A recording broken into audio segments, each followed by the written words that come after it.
टी20 cricket format के दुनिया के नंबर 1 बैट्समैन बाबर आजम, जिनकी फ़ैन फॉलोइंग ना सिर्फ पाकिस्तान बल्कि पूरी दुनिया में पाई जाती है। बाबर आजम को वनडे का कप्तान भी बना दिया गया पाकिस्तानी टीम के अंदर और इस वक्त उनकी फ़ैन फॉलोइंग पूरी दुनिया में है और बड़े बड़े स्टार्स प्लेयर जो है वो भी उनको अपने हिस्से में देखते हैं और बहुत अच्छा प्लेयर मानते हैं। आज हम बात करने वाले बाबर आजम की कुछ स्टैट्स के हवाले से और कुछ जो उनके क्रिकेटर्स फ़ैन हैं उनके हवाले से। दोस्तों, गुज़श्ता IPL की अगर बात की जाए PSL की तो PSL में बाबर आजम की ख़ास परफॉर्मेंस नहीं रही कराची किंग्स की जानिब से, लेकिन उससे पहले वो पाकिस्तानी टीम में काफ़ी अच्छी परफॉर्मेंस दे चुके हैं। इसी चीज़ को मद्देनज़र रखते हुए पहले T20 का कप्तान बनाया गया और अब उनको वनडे का भी कप्तान बना दिया गया है।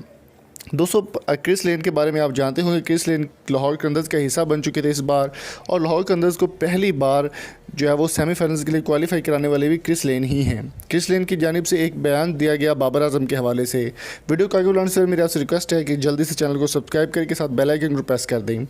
दोस्तों, क्रिस लेन से जब एक इंटरव्यू में पूछा गया कि आपने सबसे अच्छा वक्त पाकिस्तान में किस प्लेयर के साथ गुजारा और कौन सा प्लेयर आपको पसंद है और कौन सा प्लेयर की बैटिंग, बॉलिंग या फिर मुकम्मल ऑलराउंडर आपको कौन सा प्लेयर पसंद है, उनका कहना था कि बैटिंग के हवाले से अगर बात की जाए तो बाबर आजम की बैटिंग उन्होंने देखी है, काफ़ी अच्छी है और काफ़ी अच्छे वो शॉट्स खेलते हैं और स्ट्राइक रेट भी उनका काफ़ी अच्छा है और बहुत अच्छे तरीके से वो परफॉर्म करते हैं। उनका कहना था कि PSL बहुत ही शानदार लीग है और ऐसी लीग्स बहुत ही दुनिया में कम खेली जाती है और उनका ये भी कहना था कि IPL से कहीं ज़्यादा अच्छी है PSL और बाबर आजम एक अच्छे प्लेयर और मजे हुए प्लेयर हैं। पाकिस्तान को ऐसे प्लेयर्स की ज़रूरत है।